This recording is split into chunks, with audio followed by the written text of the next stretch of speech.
Welcome to Commerce Axis. Commerce Axis में आप सभी लोगों का स्वागत है। और आज हम लोग जो अपना टॉपिक स्टार्ट करने वाले हैं, ये टॉपिक आप लोग न्यूज़ में कई बार देखते होंगे कि सर सीपीआई क्या होता है, कि डब्ल्यूपीआई क्या होता है ना। ये चीज़ें आपने कई बार देखी भी होंगी। और देखो, ये सब जो चीज़ें होती है हमारी, ये सीएसओ का काम होता है। ठीक है, सीएसओ क्या होता है? हमारा सेंट्रल स्टैटिस्टिकल ऑर्गेनाइजेशन, जिसमें कि आप जेएसओ बन के सेलेक्ट होके जाओगे। ठीक है, तो सीपीआई और डब्ल्यूपीआई देखो, दो चीज़ें हैं। एक है हमारी सीपीआई, एक है हमारी डब्ल्यूपीआई। तो जैसे कि अगर हम इसके नाम पे जाएं, तो सबसे पहले सीपीआई क्या कहता है? Consumer price index. डब्ल्यूपीआई हमारा बोलता है होलसेल प्राइस इंडेक्स।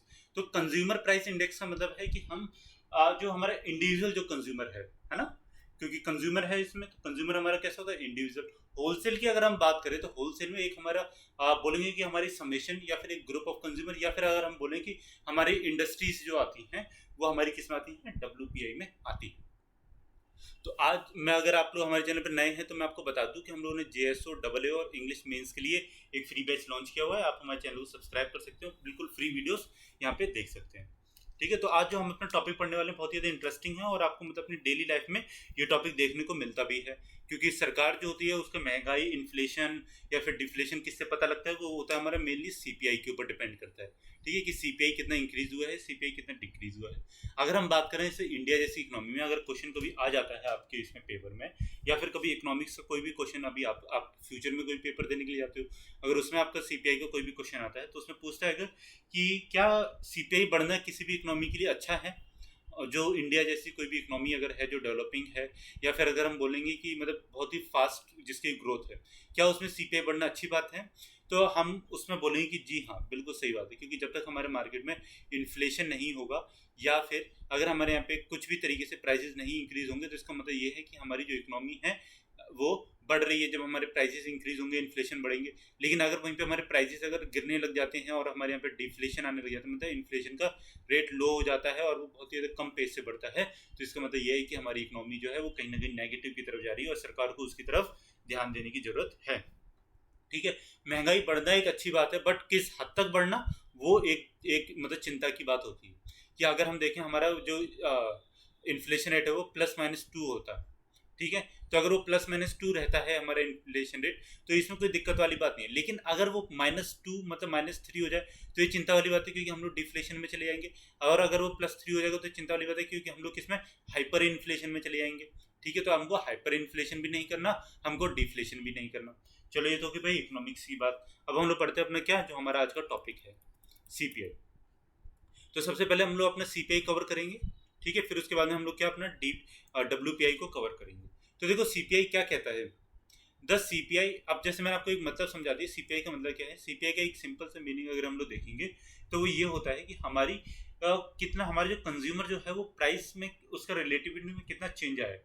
या तो बढ़ भी सकता है टाइम टू, या फिर वो क्या हो सकता है? घट भी सकता है। ठीक है, और इसके अकॉर्डिंग उसकी कॉस्ट ऑफ लिविंग हम लोग मेजर कर सकते हैं। ठीक है, समझ में आई ये चीज?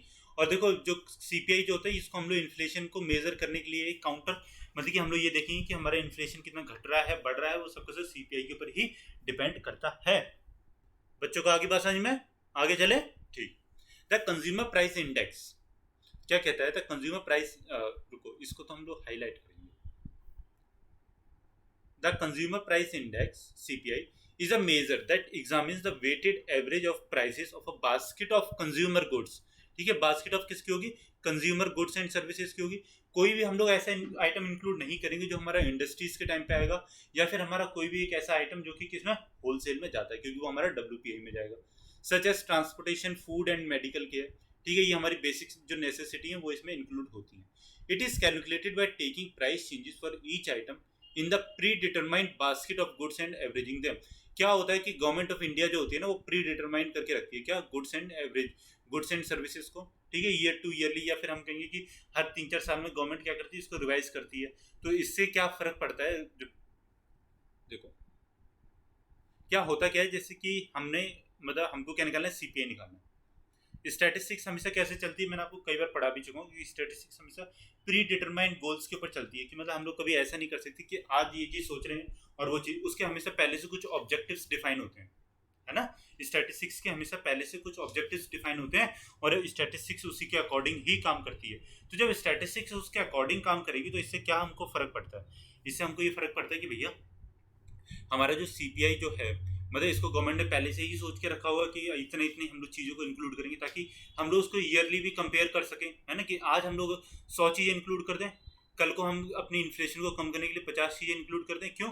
हमने वाले 50 चीज़ें निकाल दी जिनमें क्या इन्फ्लेशन रेट हाई हो रखा था, ठीक है, तो ये चीज़ तो भाई गलत हो जाएगी। तो इसलिए क्या होता है, प्री डिटरमाइंड बास्केट होती है, ठीक है, सर मैं प्री डिटरमाइंड बास्केट क्यों ली जाती है। फिर क्या कहता है इसमें, changes in the CPI are used to assess price changes associated with the cost of living, ठीक है। तो चेंजेस ऑफ द सीपीआई, हम चेंज जो होता है हमारे सीपीआई में, उससे हम लोग क्या पता लगाते हैं, उससे हम लोग अपनी कॉस्ट ऑफ लिविंग पता लगाते हैं और उसके साथ साथ हमारे प्राइसेस में कितने चेंजेस हुए हैं ये चीजें पता लगाते हैं।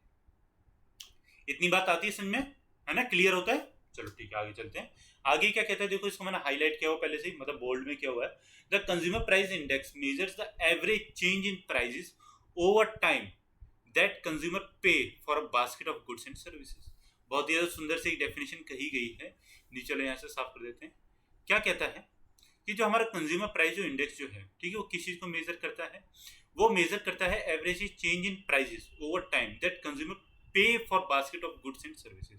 ये हमारे ऐसी चीजों को, मतलब कि हमारे ऐसे एवरेज प्राइसेस को काउंटर करता है या फिर मेजर करता है जिसमें चेंजेस हुए हैं, ठीक है, और जो कंज्यूमर पे कर रहा है, कौन, कंज्यूमर। दिमाग में बैठ गई ना ये वाली चीज कि सीपीआई हमारा क्या रहेगा, कंज्यूमर पे रहेगा हमेशा, ठीक है।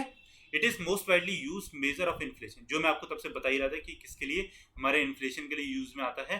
तो आप लोग इसको क्या करोगे, हाईलाइट करके इसको लिख लो। कहाँ पे लिखोगे इसको, बताओ मुझे। मैंने आपको बताया था ना कि इंपॉर्टेंट नोट कहाँ पे लिखते हैं, जैसे होता है ऊपर वाली जो ये लाइन होती है ना, यहाँ पे लिख लो, ठीक है, कि CPI is use for measure of inflation. चलो आगे चलें। The commodities of CPI are, अब देखो कमोडिटीज इसमें बहुत सारी होती हैं सीपीआई में, ठीक है, लेकिन हम यहाँ पे कुछ लेंगे क्योंकि बहुत बड़ी चीज हो जाती है इसमें, ठीक है। कुछ देखो, मैं ये चीज आपको बता दूंगा कि आपको इससे आइडिया हो जाए कि इसमें क्या क्या चीज होती है। फूड, ठीक है, जो आप लोग खाते हो खाना, क्लोथिंग, कपड़े पहनने वाले, ठीक है, डे टू डे यूज वाले, मतलब कि जो हमारे डे टू डे यूज में आते हैं वो सब चीजें इसमें नेसेसिटी वाली, fuel and lighting, house rent और मिसलेनियस। अब मिसलेनियस में देखो बहुत सारी चीजें आ जाती हैं, बट अब आपको ऊपर वाली चीजों से आइडिया हो गया होगा, food, cloth, fuel, lighting, house rent, कि इनसे क्या क्या चीजें इंक्लूड होती हैं। ये सब हमारी वाली चीजें जो हमारी बेसिक नेसेसिटी होती है। It is also use to measure the purchasing power of money. ये देखो मनी की परचेजिंग पावर को भी क्या करता है, रिप्रेजेंट करता है। अगर हमारे यहाँ पे हाइपर इन्फ्लेशन होगा, मतलब इन्फ्लेशन बहुत हाई है, तो हमारे यहाँ पे मनी की जो वैल्यू होगी वो क्या होगी, बताओ मुझे। कल से मैं आपको 3-4 बार ये चीज बता चुका हूँ, अब आप मुझे नीचे कमेंट करके बताना, ठीक है, अगर अच्छे स्टूडेंट्स हो तो। चलो भाई, अच्छे तो स्टूडेंट हो ही आप लोग, अच्छे बुरे स्टूडेंट कुछ नहीं होता, हर कोई अच्छा ही होता है। चलो अब देखो, अब इसके दो तरीके होते हैं मतलब निकालने के, ठीक है, मेथड्स ऑफ कैलकुलेटिंग क्या, सीपीआई। तो एक जो होता हमारा, ये होता हमारा aggregative expenditure method. Aggregative expenditure method का मतलब क्या होता है, ये नॉर्मल से हमारा होता है जिसमें कि हम लोग अपना नॉर्मल से मतलब कि ये देखते हैं भाई कितना कितना एक्सपेंडिचर हुआ है और उसके अकॉर्डिंग उसको करते रहते हैं। फैमिली बजट मेथड आता है। फैमिली बजट मेथड में हम लोग ये देखते हैं कि हमारे फैमिली में कितने कितने उसके हिसाब से, मतलब कि आपकी जैसे फैमिली में कुछ आपकी सैलरी वगैरह आई होगी, ठीक है, आप कितना उसको वेटेज देते हो अपने किसी भी यूनिट को, ये हमारे किस में आता है, फैमिली बजट मेथड में आता है। तो दोनों को करेंगे तो आपको समझ में आ जाएगा। पहले इसके फॉर्मूले लिख लेते हैं यहाँ पे, आप लोग भी नोट डाउन कर लो इसके फॉर्मूले। क्या कहता है सीपीआई, इसको हम लोग P01 से ही रिप्रेजेंट कर देंगे यहाँ पे, sigma of P1 Q0 upon में sigma of P0 Q0 into 100। जैसे कि हमको हमेशा से याद रहे, हमारा नीचे बेस ईयर का रहता है, ठीक है, अगर हम किसी भी टर्म को 0 लेते हैं तो ये हमारा क्या रहता है, बेस ईयर है, और जब हम किसी भी टर्म के नीचे 1 लिख देते हैं तो ये क्या रहता है, हमारा करंट ईयर रहता है, ठीक है। ये चीज तो आपको याद होगी, कल हमने पढ़ी थी। अब हमारा क्या आता है, फैमिली बजट मेथड। तो फैमिली बजट मेथड में देखो इसका फॉर्मूला क्या होता है हमारा, P01। सर क्या ये वही फॉर्मूले नहीं है जो हमने पढ़े थे, बिल्कुल ये वही फॉर्मूले हैं, वेटेड एवरेज वाले। बट इसमें देखो एक चीज क्या होती है हमारी, इसमें जो हमारा P जो होगा ना, ये वाला P जो है, ये होता है हमारा P1 अपॉन में P0 इंटू 100, ठीक है, ये कल हमने पढ़ा था अपने मेथड्स में। फिर हमारा जो वेटेड जो होता है, ये क्या होता है हमारा P0 इंटू Q0, ठीक है, इस चीज को नोट डाउन कर लेना। और इसमें P1 क्या है हमारा, करंट ईयर का प्राइसिंग, और P0 क्या है हमारा इसमें, बेस ईयर का प्राइसिंग, और Q0 क्या है हमारा, बेस ईयर का क्या क्वांटिटी, ठीक है। क्वेश्चन देखिए आप, देखो क्या कहते हैं, calculate CPI taking 2004 as a base year. Calculate करने के लिए बोल रहा है हमसे सीपीआई को, और हमारा बेस ईयर कौन सा रहेगा, 2004। ठीक है। तो ये हमारा क्या रहेगा, ये हमारा रहेगा P0, ये क्या रहेगा हमारा P1, है ना। ये चीज समझाती है। अब देखो इसमें क्या चीजें ली गई हैं, अब इस चीज से आप देखो वीट, ग्राम, राइस, बाजरा, अरहर, ऑयल, गुड़, ठीक है। ये सब चीजें क्या है, ये सब चीजें हमारी डेली खाने वाली चीजें हैं और ऐसी चीजें हैं जिनका सेवन हम लोग नियमित रूप से करते रहते हैं। ये हमारी क्या है, बेसिक नेसेसिटीज है। चलो भाई अब अपना पहले बनाते हैं क्वेश्चन को। अच्छा क्वेश्चन है, बड़ा क्वेश्चन है, टाइम लगेगा थोड़ा सा, कोई बात नहीं, बट भैया टाइम की बहुत ज्यादा वैल्यू है ना। तो सबसे पहले फॉर्मूला लिख देते हैं, sigma of P1 Q0 upon में sigma of P0 Q0 into 100, ठीक है। ये होता है। अब हमारे यहाँ पे देखो सबसे पहले क्या आएंगे, आर्टिकल्स आएंगे, ठीक है। सबसे पहले आर्टिकल वही हो गया हमारे यहाँ पे, मैं W, ठीक है, ग्राम, राइस, फिर क्या था बाजरा, अरहर, ठीक है, फिर क्या था हमारा ऑयल, और एक और नीचे क्या गया यहाँ पे, गुड़ रहेगा। ठीक, कोई बात नहीं, यहाँ पे हम इसको गुड़ कर लेते हैं, ठीक है। ये सब हो गया हमारा। अब हमारा क्या आता है, अब इसमें आता है कि क्वांटिटी कंज्यूम्ड इन 2004, क्योंकि देखो स्पेशल वेटेज, यही चीज मैंने आपसे बोला था कि स्पेशल वेटेज जो होगा हमारा वो यही चीज होता है कि हमने कितनी क्वांटिटी को अपने क्या किया है, कंज्यूम किया है, ठीक है। तो हमारा क्वांटिटी क्या होगा इसमें, Q0 होगा। क्वांटिटी हमेशा Q से रिप्रेजेंट की जाती है और जीरो मतलब कि हमारा बेस ईयर का हो गया। तो कितना दिया होता है हमें क्वेश्चन में, 2, 1, 1, 1, 1.5, ठीक है। एक, अच्छा यहाँ पे ये भी तो 2 है ना, यहाँ पे ये हमारा 1.5 है, ठीक है। तो इसको हम लोग 1.5 लिख देंगे, इसको 1.5, फिर हमारा क्या आता है 10 kgs, और फिर यहाँ पे कितना था हमारा 40 kgs, ठीक है। ये हमारी क्वांटिटी सब kgs में, कोई बात नहीं, इससे कोई फर्क नहीं पड़ता कि क्वांटिटी किसमें गिवन है, बस हमको इससे मल्टीप्लिकेशन करना होता है। फिर इसमें हमको अब अपनी यूनिट लिखने की कोई जरूरत नहीं है। अब हम लोग इसमें क्या करते हैं, अपना P1 लिख देते हैं, या फिर चलो पहले P1 लिख देते हैं। P1 हमको कितना गिवन था उसमें, देखो 165, ठीक है, 100, 150, फिर हमारा 90, हमारा 140, तो हमारा 12, तो हमारा 3। अब हम लोग यहाँ पे क्या लिख देते हैं, अपना Q1 लिख देते हैं। तो Q1 में देखो क्या आएगा हमारा, इसमें हमारा आएगा वाली क्वांटिटी वाला प्राइस, और सॉरी यहाँ पे P1 आएगा वाला प्राइस हमारा जो क्या है, बेस ईयर का है। P1 हो गया, P0, ठीक है। बेस ईयर का प्राइस हमको लिखना। अब बेस ईयर का प्राइस हमको कितना दे रखा है, ऊपर वाला ही डाटा है, ठीक है। 150 हो गया, 80 हो गया, 120 हो गया। या आप मेरे साथ साथ में करते जाओ ताकि आप लोग को समझ में आए, ठीक है। एक बार मेरे साथ साथ करो, फिर उसके बाद अपने खुद से करो। अब देखो इसमें क्या क्या क्या पूछा हुआ, P1 इंटू Q0 पूछा हुआ, तो P1 इंटू Q0 यहाँ पे जाएगा। P0 इंटू Q0 पूछा हुआ, तो P0 इंटू Q0 यहाँ पे जाएगा, P0 इंटू Q0, बस इतना सही होता है, ठीक है। तो P1 इंटू Q0 जब हम करेंगे तो ये कितना हो जाएगा हमारा 200, और 200 और 65 का डबल मतलब 130, तो ये हमारा हो गया 230, ठीक है। ये हो गया हमारा 230। जब हमने इसमें इंटू किया तो कितना हो गया हमारा 80, नहीं P1 तो हमारा ईयर है ना, तो ये हमारा 100 हो गया, ठीक है।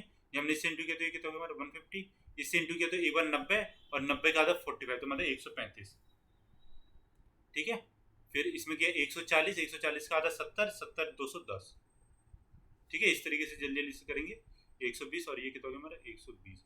अब हमको क्या करना है, इसका समेशन कर देना है। तो समेशन करने के लिए देखो वही वाला अपना तरीका अपनाएंगे, 240, 240, और ये कितना हो गया हमारा 1 2 3 4, ठीक है, 450, तो 450 और ये 150, तो ये कितना हो गया हमारा 600, 700, ठीक है। ये हो गया हमारा 700। 700 में फिर हम लोग यहाँ पे कितना ऐड कर देंगे, हमारा ये कितना हो गया 365, ठीक है। 5 6 और 1065, 1065 ही आएगा इसका। 150, 1 2 3 4, 1 2 3 4 5, ये हो गया हमारा 450, ठीक है। और ये हो गया हमारा 150, 150, 600, 700, ठीक है, 1 2 3, ठीक है। तो ये हमारे 480 होगा यहाँ पे, है ना, ठीक है, ठीक है, चलो ठीक है। तो ये कितना हो गया हमारा यहाँ पे, ये हो गया हमारा 1065। अब हमको कितना चाहिए यहाँ पे, अपना P0 और इंटू Q0, ठीक है। P0 इंटू Q0, तो ये कितना हो जाएगा हमारा 300। P0 से हमने इसको इंटू करना है ना इससे, तो ये हमारा कितना हो जाएगा यहाँ पे 80, ये हमारा 120, ठीक है। ये कितना 60 का और आधा, तो ये हमारा फिर से 120 हो गया, है ना, नहीं ये हमारा हो गया 90, ठीक। 60 का और उसका 30 आधा 30 होगा ना आधा, तो ये हमारा 90 होगा। ठीक है, 100 का ये कितना हो गया हमारा 150। और ये कितना हो गया हमारा 100, और ये कितना हो गया हमारा 40 और 80। ठीक है, ये चीज होगी। जब हम इसका समेशन करेंगे पूरे का, तो इसका हमारा समेशन कितना आ जाएगा 920। आप लोग करके देख लेना, यही आएगा। अब हम लोग इसमें क्या करेंगे, अपनी वैल्यूज को पुट कर देंगे यहाँ पे। ठीक है, यहाँ पे तो चलो कोई बात नहीं, जगह कम है, मैं एक ही मतलब डाटा लिखता हूँ, आप लोग नीचे इसको आराम से कर सकते हो। तो P1Q0 हमारा कितना है 1065, और नीचे हमने किया तो इसमें कितना आ गया हमारा 920 इंटू 100, इसमें हम कर देते हैं अपना। तो हमारा जो आंसर जो आता है वो कितना आ जाता है, इसमें हमारा जो आंसर जो आता है डिवाइड होकर हमारा 120 के अप्रॉक्स में कुछ आएगा। ठीक है, 120 के अप्रॉक्स में कुछ आएगा, क्योंकि देखो आप इसको जैसे 0 से काट दोगे। ठीक है, तो इसको हम लोग 1 से डिवाइड करेंगे, तो 1 से कितना बचेगा फिर हमारा इसमें 86 बचेगा। तो 86 से 2 से 865 का, तो 2 से जब इसमें करेंगे तो हमारा इसका आंसर लगभग ये चीज आती है। ठीक है, तो ये हमारा 120 के लगभग में आ जाता है। अब हम लोग क्या करते हैं, अपने आगे वाले उसमें चलते हैं क्वेश्चन में। तो देखो क्वेश्चन में जो आपको क्वेश्चन आएगा ना, तो वो जानबूझ के बड़ी बड़ी वैल्यूज उसमें दी जाती हैं, सो दैट कि क्या हो कि बच्चे उसमें कंफ्यूज ना हो जाए और कभी भी गलत ना कर दे। आपको ऑप्शन मतलब इस तरीके से दिए जाएंगे डिफरेंस वाले, कि आप लोग उसको जल्दी जल्दी से जल्दी निपटा सको। अब हम लोग क्या करने वाले हैं, अपना सीपीआई फ्रॉम विथ क्या करने वाले हैं, बजट फैमिली वाला। ठीक है, फैमिली बजट वाला जब मेथड था उससे, तो उसका हमारा फॉर्मूला क्या था, sigma of P V upon में सिग्मा ऑफ वी, है ना, यही था ना। तो वेटेज निकालने के लिए हमको क्या करना था, P0 इंटू Q0 करना था। तो सबसे पहले हमको P0 और Q0 चाहिए, फिर हमको और प्राइस रिलेटिव निकालने के लिए क्या चाहिए था, P1 अपॉन P0 इंटू 100 करना था। तो हम लोग वो भी चीज़ अभी करेंगे इसमें। तो वही चीज़ हो जाएगी इसमें आर्टिकल्स। ठीक है, वही वीट का, या फिर चलो मैं ऊपर वाले में सॉल्व कर देता हूँ, आप लोग इसको अलग से टेबल बना लेना। ठीक है, क्योंकि अब क्वांटिटी वगैरह तो वही रहेगी सिम टू सिम, फिर मैं दोबारा से लिखूँ फिर और भी टाइम लगेगा, तो मैं इस वाले को मिटा देता हूँ। ठीक है, तो इसमें ही सॉल्व कर रहा हूँ यहीं पे मैं।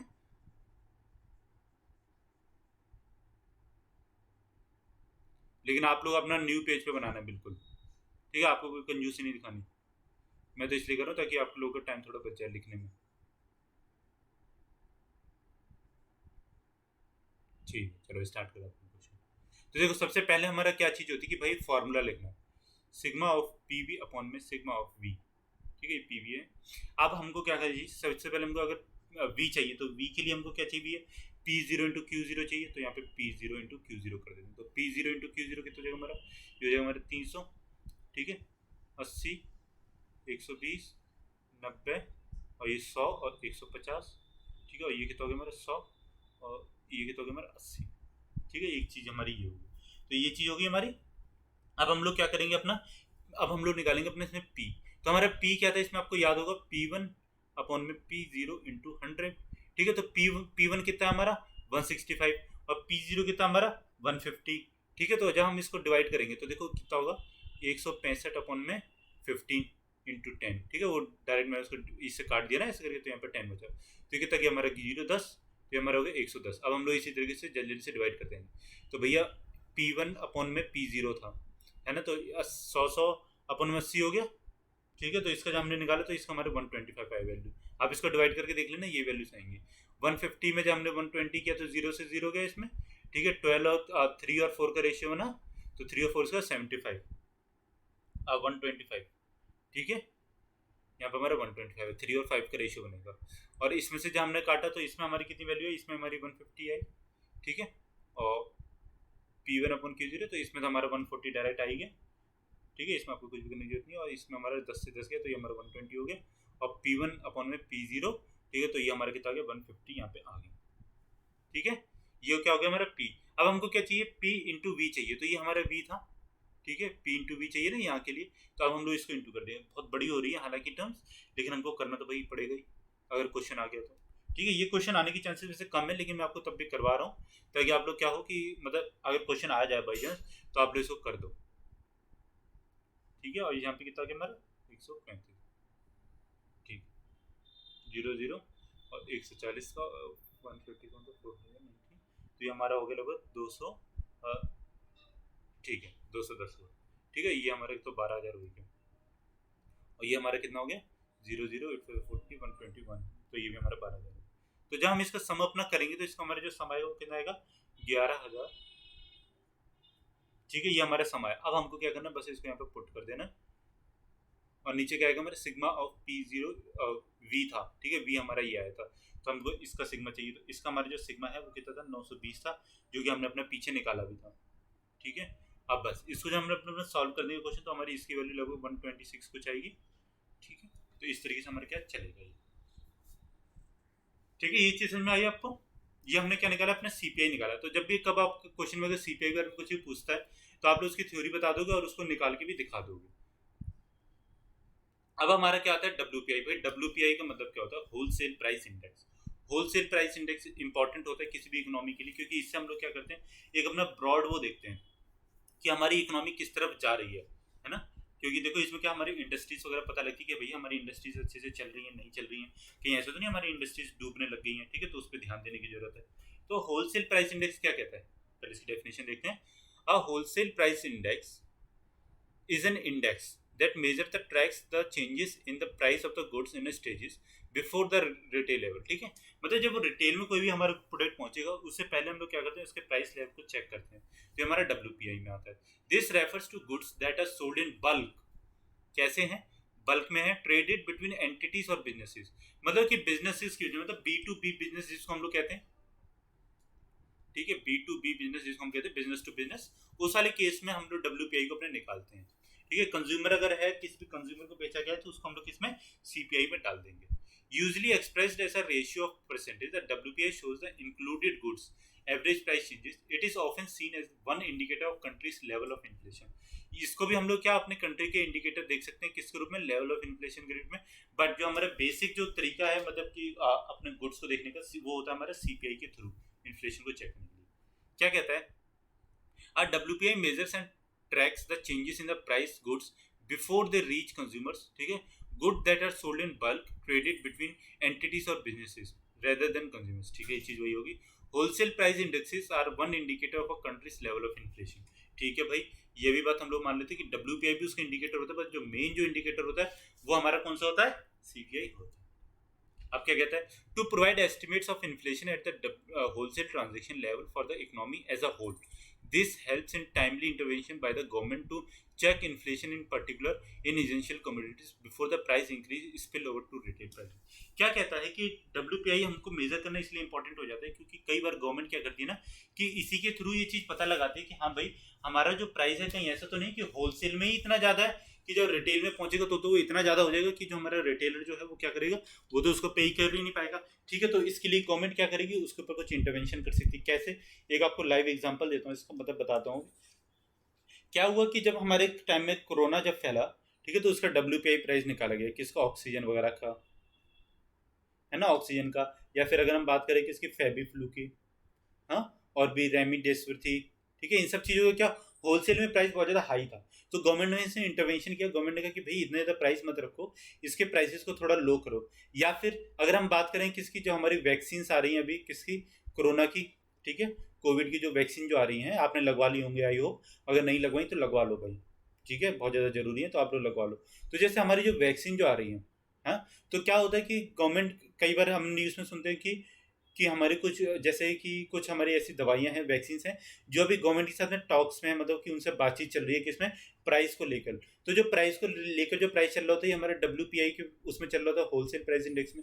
सरकार उनको बोलती है कि भाई आप थोड़ा सा अपने प्राइस को लो रखो, ताकि इसको जो आम जो पब्लिक है वो भी लगवा सकती है, ठीक है। तो ये हमारा होलसेल ट्रांजेक्शन में। आप फिर हमारा क्या कहते हैं, WPI use as deflator for many sectors of the economy including for the GDP by CSO, ठीक है। इसको कौन निकालता है, हमारा सीएसओ, सेंट्रल स्टैटिस्टिकल ऑर्गेनाइजेशन। जब आप लोग जेएसओ बन जाओगे तो आप लोग इसी में जाके काम करोगे, ठीक है।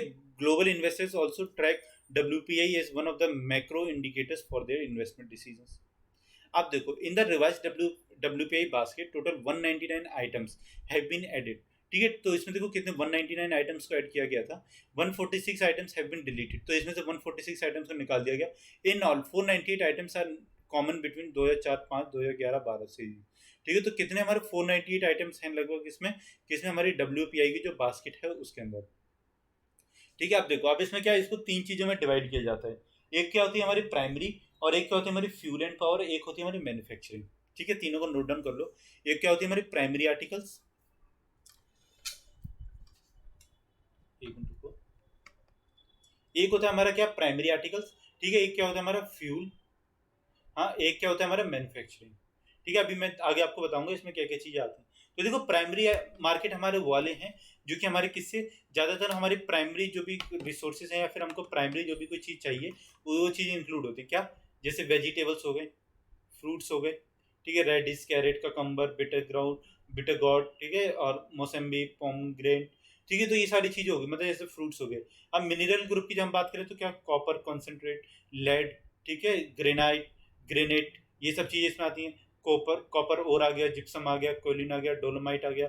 अब ये चीजें इसमें क्यों आती हैं ये बताओ मुझे आप। नेचुरल गैसेस आ गई, क्योंकि ना देखो एक तो हो गया कि वेजिटेबल्स लोग आप लोग खाते हो, बट जैसे कॉपर हो गया, कॉपर का और हो गया, जिप्सम हो गया, ठीक है, नेचुरल गैसेज हो गई, डोलोमाइट हो गई, तो ये सब चीजें कौन यूज करता है, ये सब चीजें इंडस्ट्रीज यूज करती हैं। अगर इंडस्ट्रीज के प्राइस को चेक नहीं रखा जाएगा तो ये चीजें इतनी ज्यादा महंगी हो जाएंगी कि लोग आगे, मतलब कि आगे फिर प्रोडक्शन और भी ज्यादा महंगा होगा तो लोग उसको खरीद नहीं पाएंगे। फिर हमारा क्या आता है, fuel and power. Fuel and power में देखो कोल आता है, इलेक्ट्रिसिटी आती है, और हमारा मिनरल ऑयल्स आता है। ठीक है, तो ये चीजों के ऊपर भी गवर्नमेंट को बहुत ज्यादा ध्यान देने की जरूरत होती है। एक और जो हमारी चीज इसमें इंक्लूड होती है वो चीज होती है हमारी क्या, वो चीज हमारी इंक्लूड होती है मैन्युफैक्चरिंग। तो मैन्युफैक्चरिंग में देखो टोटल 318 आर्टिकल्स हैं लगभग। ठीक है, एक जो चीज हमारी इसमें और इंक्लूड होती है वो इसमें अभी इंक्लूड नहीं हो पाई, कोई बात नहीं, वो होती है हमारी मैन्युफैक्चरिंग। ठीक है, तो आप लोग इसको नोट डाउन कर लेना अपने। मैन्युफैक्चरिंग, तो मैन्युफैक्चरिंग में हमारे वाले आइटम्स आते हैं, जैसे क्या हो गया, जैसे कि हमारी मशीनरीज हो गई,